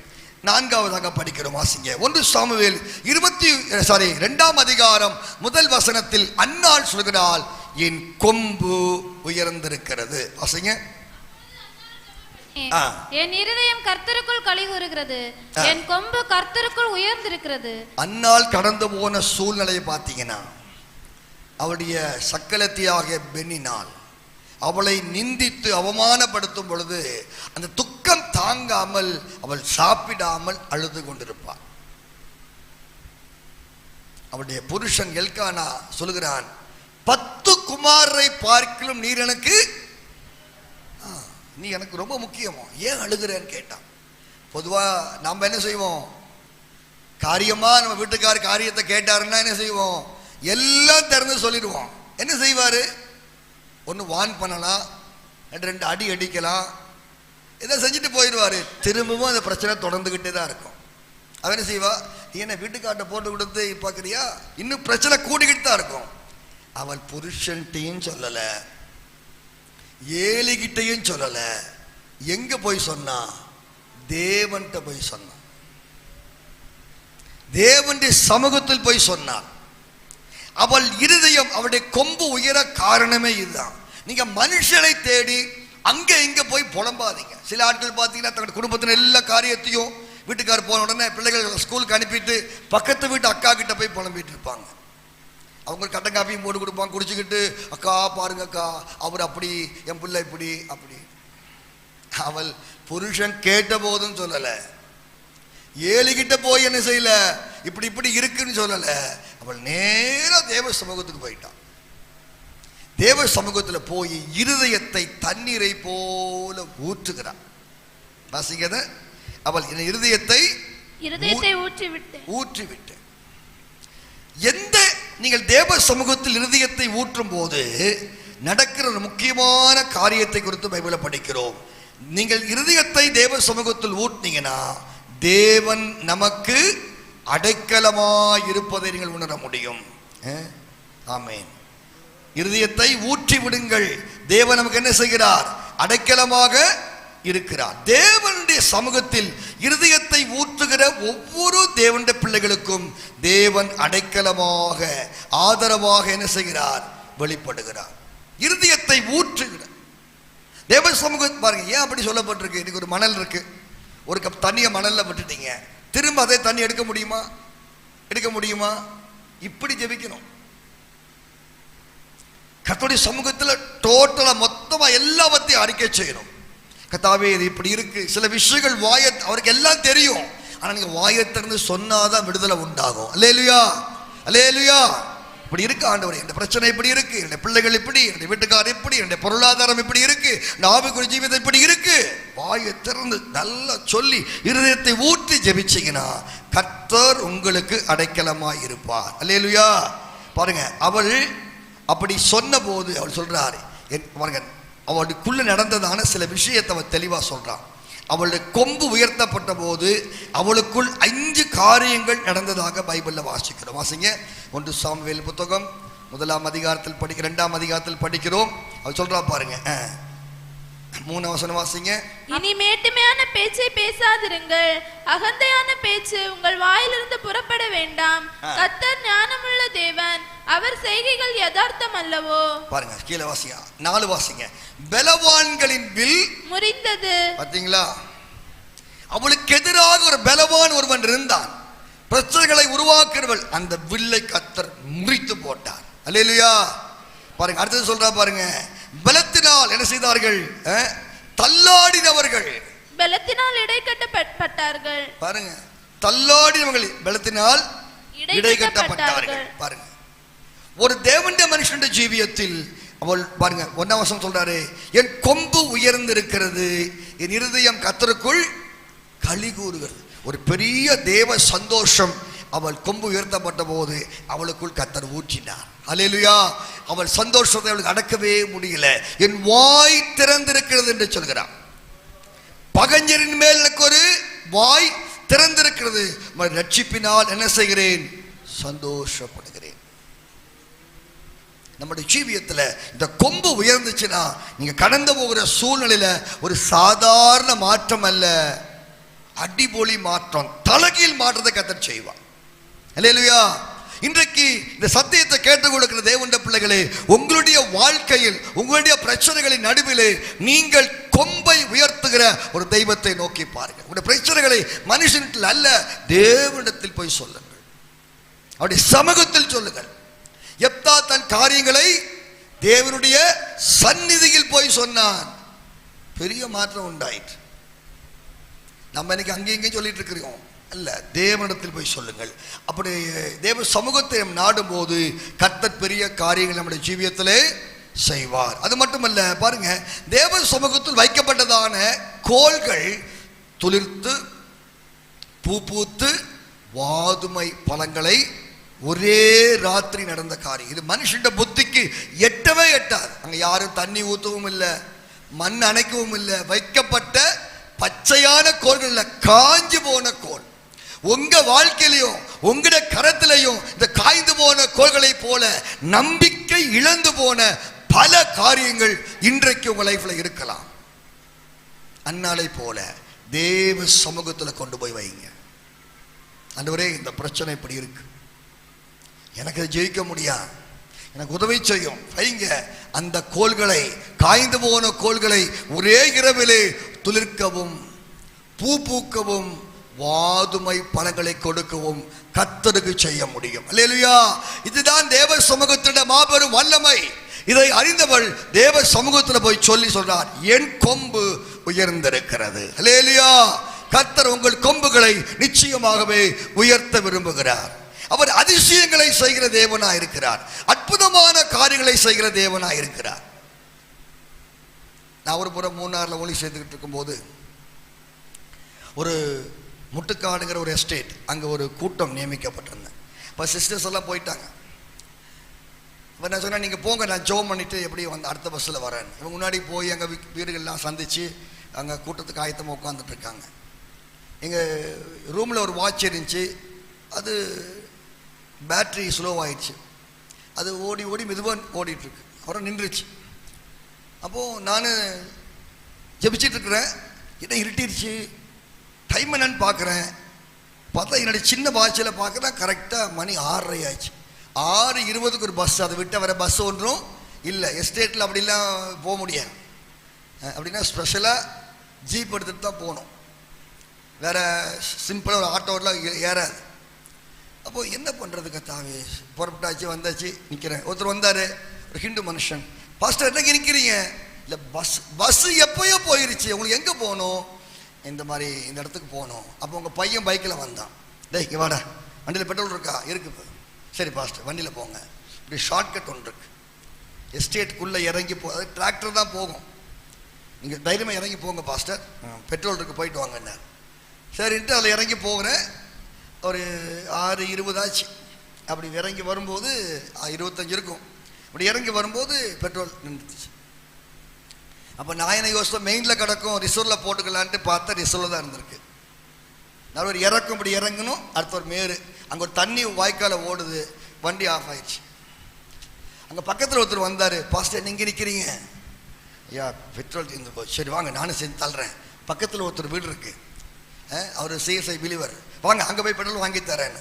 எனக்கு ஒரு காரியம், ஒரு ஊழியக்காரன் முதல் இயேசு ஜீவிக்கிறாருன்னு போய் சொல்லணுமா?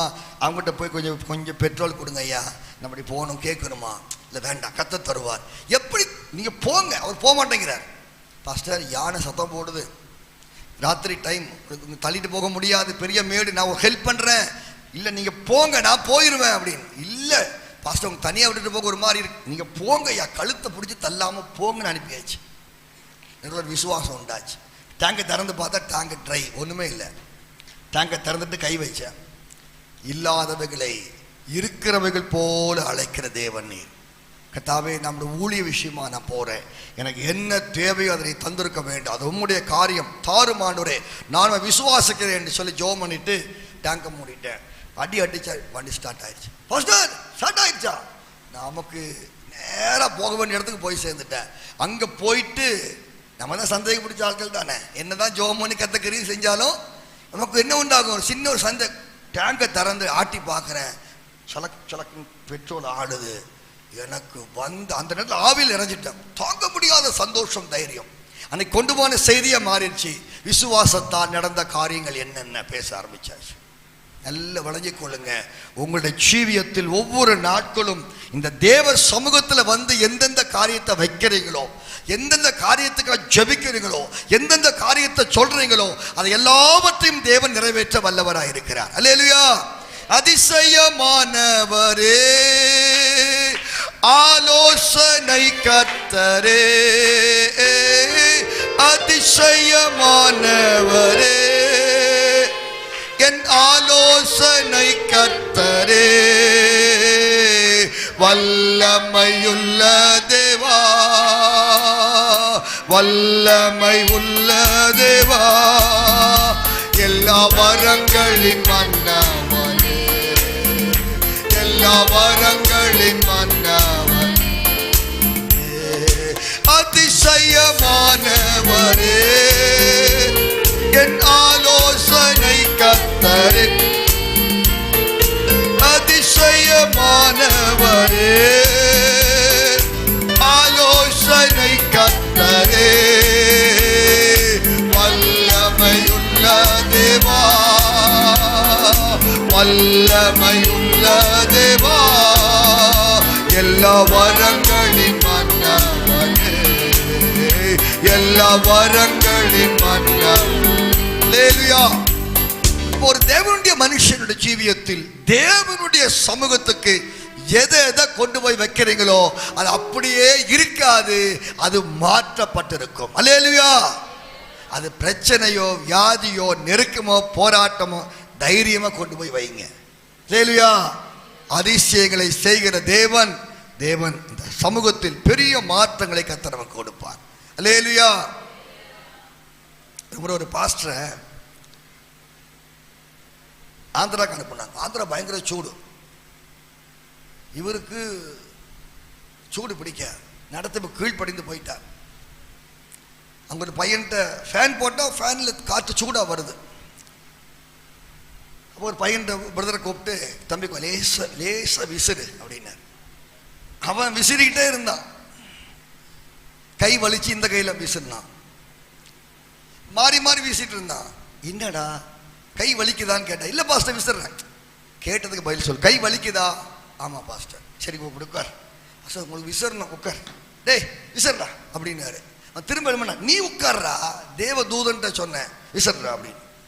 அது சொல்கிறாரு அந்த பையன், அந்த பிரதரை சொன்னார், பாஸ்டர் குளிர்ந்த காற்று வந்துச்சு, எங்கேருந்து வந்ததுன்னு தெரியல, கரெக்டாக பாஸ்டருக்கு குளிர்ந்த காற்று குளிர்னு வந்துட்டு இருக்கு. அவர் சொல்றாரு, இங்கே காற்று வருதா? ஆமாம். அந்த பக்கம் வைப்பார். இல்லை, இங்கேயே நீ உட்கார்ந்துக்கொண்டார். ராத்திரி முழுவதும் நாங்கள் ஜெபத்தில் காத்திருந்து ஜெபித்து ஆனந்தமாக இருந்தோம். இதை நீங்கள் விசுவாசிக்கிறீங்களா? உங்களுக்கு உதவி செய்யும்படியாக ஒரு தூதனை கர்த்தர் நியமித்திருக்கிறார். அவனுக்கு ஒரு வேலை நீங்க கொடுக்கறது இல்லை. விசுவாசம் இருந்தா தானே. சொல்லி பாருங்க. அல்லேலூயா. இயேசுவின் நாமத்தில் நடக்கட்டும். சொல்லி பாருங்க. கர்த்தர் தருவார், கர்த்தர் செய்வார். அல்லேலூயா. அதிசயங்களை செய்கிற தேவன் நம்முடைய தேவன். வாசிங்க, டைம் ஓடிட்டு இருக்கு. வாசிங்க சங்கீதம் 89 அதிகாரம் 17 வசனத்தில் வாசிக்கிறோம், உமது தயவினாலே எங்கள் கொம்பு உயரும். நீரே அவர்கள் பலத்தின் மகிமையா இருக்கிறீர். உம்முடைய தயவினால் எங்கள் கொம்பு உயரும். உம்முடைய தயவினால், நம்முடைய திறமை அல்ல, நம்முடைய சாமர்த்தியம் அல்ல, நம்முடைய நீதியான காரியங்களாலும் அல்ல, தேவனுடைய தயவினால் கர்த்தர் நம்முடைய கொம்புகளை உயர்த்த போகிறார். அல்லேலூயா. இது கர்த்தருடைய தயவு. நம்ம மேன்மை பாராட்டு நமக்கு ஒன்றுமே இல்லை. இந்த தயவை எப்படி பெற்றுக்கொள்வது? பைபிளை வாசிக்கிறோம், நீர் தயவுள்ளவனுக்கு, நீங்கள் தயவாய் இருந்தால் தான் தயவை பெற்றுக்கொள்ள முடியும். எல்லாத்துலையும் கடுகடுன்னு பேசிக்கிட்டு, பெட்டொன்று துண்டு ரெண்டுன்னு பேசிக்கிட்டு, டாட் போட்டுன்ட்டு கர்த்தாவே இறங்கும்னா இறங்க மாட்டேன். நீங்க என்ன செய்யணும்? தயவுள்ள மனுஷராக இருக்கணும். ஒரு ஆள்கிட்ட பலவீனம் வரும்போது அதை சகிச்சு நேசித்து.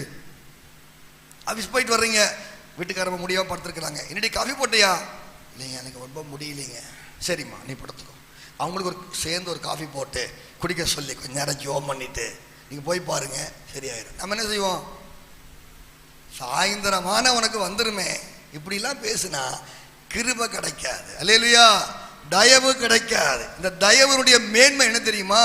வாசிங்க, பைபிளை படிக்கிறோம். நெகேமியா 9 அதிகாரம் 25 வசனத்தில் விதமாய் படிக்கிறோம். கீழே வாசிங்க. உம்முடைய தயவினால் கொழுத்து புசித்து குடித்து செல்வமாய் வாழ்ந்தார்கள். வாசிங்க, நெகேமியா 9:25. அவர்கள் அரணான பட்டணங்களையும் செழுமையான பூமியையும் கட்டிக்கொண்டு சகலவித உடைமைகள் நிறைந்த வீடுகளையும் வெட்டப்பட்ட துறவுகளையும் ஏராளமான திராட்சை தோட்டங்களையும் ஒலிவ தோப்புகளையும் கனி கொடுக்க விருட்சங்களையும் சுதந்திரித்துக் கொண்டு புசித்து திருப்தியாகி கொழுத்து உம்முடைய பெரிய தயவினால் செல்வமாய் வாழ்ந்தார்கள். நீங்க தயவா இருந்தீங்கன்னா, நான் சொல்றேன், உங்க குடும்பத்தில் ஆரம்பிங்க. சுகமும் பலம் உள்ள மருமகள் மாமியார் ரொம்ப அன்பாய் நேசிங்க. அவளுக்கு வியாதியா இருக்காங்களா, அவளுக்கு என்னென்ன காரியங்களை தயவாய் செய்யுங்க. தயவோடு செய்து கொடுங்க. உங்க அம்மா மாதிரி பார்த்து கொள்ளுங்க. அப்படி தயவு கூர்ந்துட்டு பிள்ளைகளோட விஷயத்தில் விளைவின வரும்போது, குற்றம் வரும்போது நேசித்து அன்பு கூர்ந்து புத்தி சொல்லி நடந்துட்டு, கர்த்தாவே எனக்கு உதவி செய்யும் என்று சொல்லுங்க. அவர் பெரிய தயவை கொடுப்பார். அந்த தயவினால் நீங்கள் இந்த பூமியில் செல்வமாய் வாழலாம். அல்லேலூயா. தயவு செய்யறீங்களா நீங்க குடும்பத்தில்? கோர்ட்ல வக்கீல் மாதிரி தான் பேசுறது. ஐயா அப்படி செய்யல, இது ஏன் அப்படி செய்யல? அதே ஸ்கேல கர்த்தர் உனக்கு தூக்கி வைப்பார். எங்க போய் நிக்க போறீங்க? பெரிய தயவு, புசித்து குடித்து கொழுத்து அப்படிலாம் இருக்கா இல்லையா? வாசிங்க அதை. புசித்து திருப்தியாகி கொழுத்து உம்முடைய பெரிய தயையினால் செல்வமாய் வாழ்ந்தார்கள். இதான் தேவ தயவு. இந்த தயவு தான் நம்முடைய கொம்பை உயர்த்த போகிறது. அல்லேலூயா. இந்த தயவு நம்ம லைஃப்ல வரும்போது ஒரு அசைவில்லாத ஜீவியத்தை செய்வதற்கு உதவி செய்கிறது. வாசிங்க, சங்கீதம் 21 அதிகாரம் 7 வசனத்தில் படிக்கிறோம், நம்முடைய தயவினால் அசைக்கப்படாத, வாசிங்க, 21:7. ராஜா கர்த்தர் மேல் நம்பிக்கையா இருக்கிறார், உன்னதமானவருடைய தயவினால் அசைக்கப்படாது இருப்பார். எந்த பிரச்சனையிலும் ஒரு தடுமாற்றம் இல்லாதபடி உறுதியாய் ஜீவிக்க தேவ தயவு எனக்கும் உங்களுக்கும் தேவை. அல்லேலூயா, அல்லேலூயா. அசைவில்லாத ஒரு ஜீவிதம். இப்படியான எப்படி கர்த்தர் தருவார், கர்த்தர் நடத்துவார், கர்த்தர் பார்த்துக் கொள்வார். நானும் பாஸ்டர் கொஞ்ச நேரம் பேசிட்டு இருந்தோம் சாயந்தரம். சொன்னார் எல்லாம் கர்த்தர் பார்த்துக்குவார் பாஸ்டர். அவருடைய விசுவாசம் எவ்வளவு மேன்மை. இப்படிப்பட்ட பரிசுத்தவான்களோடு நம்ம உட்கார்றதுக்கு தகுதியே நமக்கு இல்லை, அப்படிதான் நான் நினைக்கிறேன். என்ன ஒரு மேன்மையான ஜீவிதம். கர்த்தர் பார்த்து தயவினால்தான் அசைக்கப்படாத ஜீவியத்தை உங்களால் என்ன செய்ய முடியும், செய்ய முடியும். இது மட்டுமல்ல, இந்த தேவ தயவு உங்களுக்குள்ளே ஒரு சிங்காசனத்தை அமைக்கிறது. அல்லேலூயா. நீதிமொழிகள் 20ஆம் அதிகாரம் 28 வாசிங்கள். சத்தியமும் ராஜாவை காக்கும், தயையினாலே தன் சிங்காசனத்தை நிற்கப்படும். தயவு, தேவ தயவு என்பது உங்களுடைய ஜீவியத்திலே ஒரு சிங்காசனத்தை ஸ்தாபிக்கிறது. அல்லேலூயா. ஆளுகை கொடுக்கிறது, அதிகாரத்தை கொடுக்கிறது. சில விஷயத்துக்கெல்லாம் ஜஸ்ட் ஒரு பார்வை பார்த்தா போதும், கர்த்தர் வேலையை செய்ய ஆரம்பிச்சிடுவார். அல்லேலூயா. அதிகாரம் உள்ள ஒரு பார்வை, அதிகாரம் தேவனுடைய ஒரு வல்லமையை பெற்றுக்கொள்ள முடியும் பிரியமானவர்களே. அது மட்டுமல்ல, பைபிளை படிக்கிறோம், இந்த தயவு நமக்குள்ள ஒர்க் ஆகணும்னு சொன்னா நமக்கு நல்ல புத்தி தேவை. வாசிங்க நீதிமொழிகள் 13ஆம் அதிகாரம் 15ஆம் வசனத்தில் விதமாய் படிக்கிறோம். நற்புத்தி தயை உண்டாக்கும், துரோகிகளுடைய வழியோ கரடு முரடானது. நற்புத்தி என்ன செய்யும், தயையை என்ன செய்யும். நமக்கு நல்ல புத்தி இருக்கா, இன்னைக்கு இருக்கா? நம்ம பல காரியங்களை செஞ்சுட்டு யோசிக்கிறோம், நான் அப்படி பேசியிருக்க வேண்டாமா இருந்துச்சு, தப்பு பண்ணிட்டேன், அப்படி நடந்து கொண்டிருக்க வேண்டாமா இருந்துச்சு, இந்த காரியத்தில் விதமாய் நான் செய்தது தப்பு, இப்படி நம்மளே என்ன செய்கிறோம், நம்மளை ஜட்ஜி பண்ணுறோம். என்ன அர்த்தம், நமக்கு நல்ல புத்தி ஒன்றும் இல்லை. நல்ல புத்தி, நற்புத்தி, அதுதான் தயையை உண்டாக்கும். அல்லேலூயா. உங்களுடைய மனது தேவனுடைய பார்வையில் பரிசுத்தமாக இருக்குமானால் தேவ தயவு நம்முடைய ஜீவியத்திலே ஊற்றப்படும். அல்லேலூயா. அடுத்தது 6வதாக படிக்கிறோம். சங்கீதம் 89ஆம் அதிகாரம் 24ஆம் வசனத்திலே, என் நாமத்தினாலே எங்களுடைய கொம்பு உயரும். வாசிங்க. என் உண்மையும் என் கிருபையும் அவனோடு இருக்கும், என் நாமத்தினால் அவன் கொம்பு உயரும். தேவனுடைய நாமத்தினால் நம்முடைய கொம்பை கர்த்தர் உயர்த்துவார். அல்லேலூயா.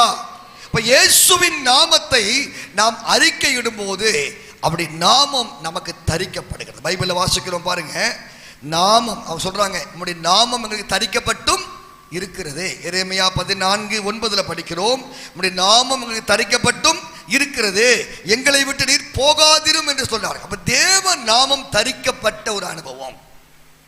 இந்த நாமத்தை குறித்து படிக்கும் போது இது எப்ப தரிக்கப்படுகிறது தெரியுமா, ஒரு மனுஷனுடைய ஜீவியத்தில். உபாகமம் 28ஆம் அதிகாரம் 9, 10 ஆகிய வசனங்களில் நீங்கள் கர்த்தருடைய கற்பனைகளை சரியாய் கை கொள்ளும் போது, அவர் வழிகளில் நடக்கும் போது கர்த்தர் உனக்கு ஆணையிட்டபடி உன்னை தமக்கு பரிசுத்த ஜனமாக நிலைப்படுத்துவார்.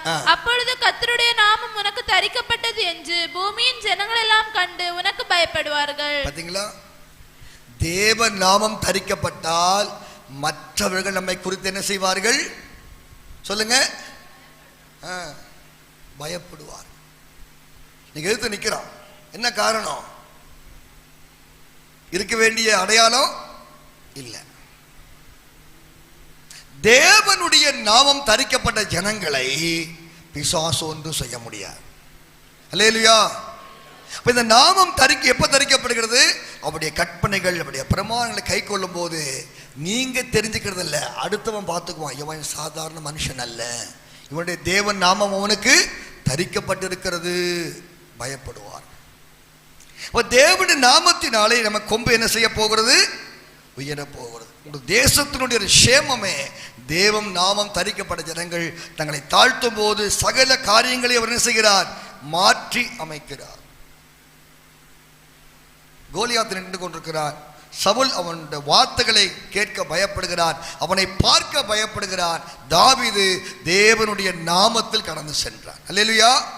கோலியாத் நடந்து வந்தான், தாவீது என்ன செய்தான், அவனுக்கு முன்னே ஓடி, பிரச்சனை கண்டு ஒதுங்கிறது இல்ல, ஓடி அவன் சொன்னது போல் அவன் தலையை வாங்கி போட்டான். உங்களை பயமுறுத்துகிற பிரச்சனைகள் எதுவாக இருக்கட்டும், நீங்கள் இந்த உங்களுடைய கொம்பு உயர்த்தப்படும் போது நம்முடைய ஜீவியத்தில் பெரிய காரியங்களை கர்த்தர் நம்முடைய ஜீவியத்தில் செய்ய விரும்புகிறார். இந்த நாமத்தை குறித்து முதலாவது, இந்த நாமத்தை நீங்கள் நேசிக்கிற மனுஷனாக இருக்க வேண்டும். வாசிங்க சங்கீதம் 69ஆம் அதிகாரம், வாசிங்க 69:36 படிக்கிறோம். அவருடைய நாமத்தை நேசிக்கிற நீங்கள் அவருடைய ஊழியக்காரன் சந்ததியார் அதை சுதந்தரித்துக் கொள்வார்கள். முதலாவது தேவ வாசிங்க, அவருடைய நாமத்தை நேசிக்கிறவர்கள் அதில் வாசமா இருப்பார்கள். நாமத்தை நேசிக்கிறவர்கள், இயேசுவின் நாமம் என்பது நம்ம நேசிக்கக்கூடிய ஒன்றாக இருக்கிறது. ஹல்லேலூயா. இயேசுவின் நாமம் இனிதான நாமம், இன்ப நாமம். இயேசுவின் நாமம் நம்முடைய ஜீவியத்தில் சொல்லும் போது ஒரு பெரிய சந்தோஷம் உண்டாக வேண்டும். இப்ப நீங்க நேசிக்கிற ஒரு நபர், அதிகமா நேசிக்கிறீங்க, உயிரே வச்சிருக்கீங்க, அவரு வந்திருக்கிறாருன்னு ஒருத்தர் சொல்றாங்க, உங்களுடைய கண்கள் என்ன செய்ய ஆட்டோமேட்டிக்கா அவரை தேட ஆரம்பிச்சு, எங்க எங்க எங்க. நீங்கள் நானும் தெய்வத்தை உண்மையா நேசிக்கிற தெய்வன்ற பிள்ளைகளாக இருந்தால் அவர் நாமத்தை சொல்லும் போதெல்லாம் இருதயமா அவருடைய அன்பினால் என்ன செய்யும், பொங்கி வழியும். அவருடைய நாமத்தை நேசிப்பது. இரண்டாவது, யாத்திராகமம் 20ஆம் அதிகாரம் 24 அப்படி நாமத்தை பிரஸ்தாபப்படுத்துவது. பிரஸ்தாபப்படுத்துவது அசிங்க. மண்ணினாலே பலிபீடத்தை எனக்கு உண்டாக்கி அதன் மேல் உன் ஆடுகளையும் உன் மாடுகளையும் சர்வாங்க தகன பலியாகவும் என் நாமத்தை நான் என் நாமத்தை பிரஸ்தாபப்படுத்த. என் நாமத்தை பிரஸ்தாபப்பட. அப்ப நாமத்தை நம்ம என்ன செய்யணும், நேசிப்பது மட்டுமல்ல, பிரஸ்தாபப்படுத்தணும். ஆமென். அடுத்ததாக அவருடைய நாமத்தில் நாம் கொடியேற்ற வேண்டும். சங்கீதம் 20ஆம் அதிகாரம் 5ஆம் வசனத்தில் வாசிக்கும் போது அவருடைய நாமத்தில் நாங்கள் என்ன செய்வோம், கொடியேற்றுவோம். 20:5 நாங்கள் உமது ரட்சிப்பினால் மகிழ்ந்து எங்கள் தேவனுடைய நாமத்திலே கொடியேற்றுவோம். கொடியேற்றுவோம். இந்த கொடி என்பது வெற்றியை காண்பிக்கிறது. தேவன் தமக்கு பயந்தவர்களுக்கு என்ன செய்தார், கொடியை கொடுத்தீர் என்று சொல்லப்படும். தெய்வ பயம் நமக்கு இருக்கும் போது அவருடைய நாமத்தில் கொடியேற்றும்படி நமக்கு கர்த்தர் செய்கிறார், உதவி செய்கிறார். அவருடைய நாமத்தில் நம்ம என்ன செய்யணும் படிக்கிறோம், அப்படி நாமத்தை நாம் தியானிக்க வேண்டுமா. மல்கியாவின் புத்தகம் 3ஆம் அதிகாரம் 16ஆம் வசனத்திலே என் நாமத்தை நம்ம என்ன செய்கிறோம், தியானிக்கிறவர்களுக்காக. அப்பொழுது கர்த்தருக்கு பயந்தவர்கள் ஒருவரோடொருவர் பேசிக் கொள்வார்கள். கர்த்தர் கவனித்து கேட்பார். கர்த்தருக்கு பயந்தவர்களுக்காகவும் அவருடைய நாமத்தை தியானிக்கிறவர்களுக்காகவும் ஞாபக புஸ்தகம் ஒன்று அவருக்கு முன்பாக எழுதப்பட்டிருக்கிறது. அப்படி நாமத்தை தியானிங்க. அவர் எவ்வளவு மேன்மையான தேவன், அதை தியானிக்குங்க. மல்கியா 4:2 படிக்கும் போது அப்படி நாமத்துக்கு நம்ம என்ன செய்யணும், பயப்படணும். அப்படி பயப்பட்டீங்கன்னா உங்கள் மேல் நீதியின் சூரியன் உதிக்கும். அல்லேலூயா. இவையெல்லாம் இந்த நாமத்தோடு சம்பந்தப்பட்டவைகள். இவ்விதமாய் நீங்கள் அவருடைய நாமத்தை குறித்து அறியும் பொழுது உங்களுடைய கொம்புகளை எப்படி மாத்துகிறாரா. வாசிங்க மீகா 4:13 வாசிக்கும் போது இந்த கொம்பு இரும்பாக மாற்றப்படுகிறது. வாசிங்க. சீயோன் குமாரத்தியே, நீ எழுந்து போரடி, நான் உன் கொம்புகளை இரும்பும் உன் குளம்புகளை வெண்கலமும் ஆக்குவேன். நீ அநேக ஜனங்களை நொறுக்கி போடுவாய், அவர்கள் தேடி சேர்த்ததை நீ கர்த்தருக்கென்றும். இந்த கொம்புக்கும் குளம்புக்கும் ஒரு வித்தியாசம், ஒரு ஒற்றுமை இருக்கிறது. குளம்பு என்பது பாதங்களை காண்பிக்கிறது, அந்த குளம்புகள் விரிந்திருக்கிறது, அது வேறுபாட்டின் ஜீவியத்தை காண்பிக்கிறது. அல்லேலூயா. கிறிஸ்துவ ஜனங்கள் வேறுபாட்டின் ஜீவியத்தை குறித்து கவனமாக இருக்க வேண்டும். அல்லேலூயா. தேவனுடைய பிள்ளைகள் இந்த பூமியில வேறுபடுத்தப்பட்டவர்களாய் காணப்பட வேண்டும். சத்தியத்திற்காக உண்மையாக ஜீவிக்க வேண்டும். இந்த அப்பா நம்முடைய கொம்பை கதை எப்படி மாற்றுவார், இரும்பாக மாற்றுவார். இந்த இரும்பாகிய இந்த கொம்பு எல்லா கொம்புகளை உடைத்து தகர்த்து போடும். அல்லேலூயா, அல்லேலூயா. எனவே இந்த கொம்புகள் தேவன் நம்மை பலமுள்ளவனாய் கர்த்தர் மாற்றுகிறார். நம்முடைய குடும்பத்தில் காணப்படுகிற எல்லா எதிர்ப்புகள் நடுவில், எல்லா போராட்டத்தின் நடுவில் மாபெரும் வெற்றியை அவர் நமக்கு தர வல்லவராயிருக்கிறார். அல்லேலூயா. கண்களை மூடுவோம், எல்லாரும் எழும்பி நிற்போமாக. தேவ சமூகத்தில் நம்முடைய கொம்புகளை, நம்முடைய குளம்புகளை குறித்து கவனமாக இருப்போம். வேறுபாட்டு ஜீவியத்தில் தான் மாபெரும் ஜெயம் வெற்றி இருக்கிறது. ராஜாவின் ஜெய கம்பீரம் வேறுபாட்டு ஜீவியத்துக்குள்ளதான் இருக்கிறது. அவர்கள் ஜாதிகளோடு கூட கலவாமல் தனியே வாசமாக இருப்பார்கள் என்று சொல்லப்பட்டிருக்கிறது. அன்பான தேவனுடைய பிள்ளைகளே, உன் கொம்புகள் மகிமையாய் உயர்த்தப்பட போகிறது. அல்லேலூயா.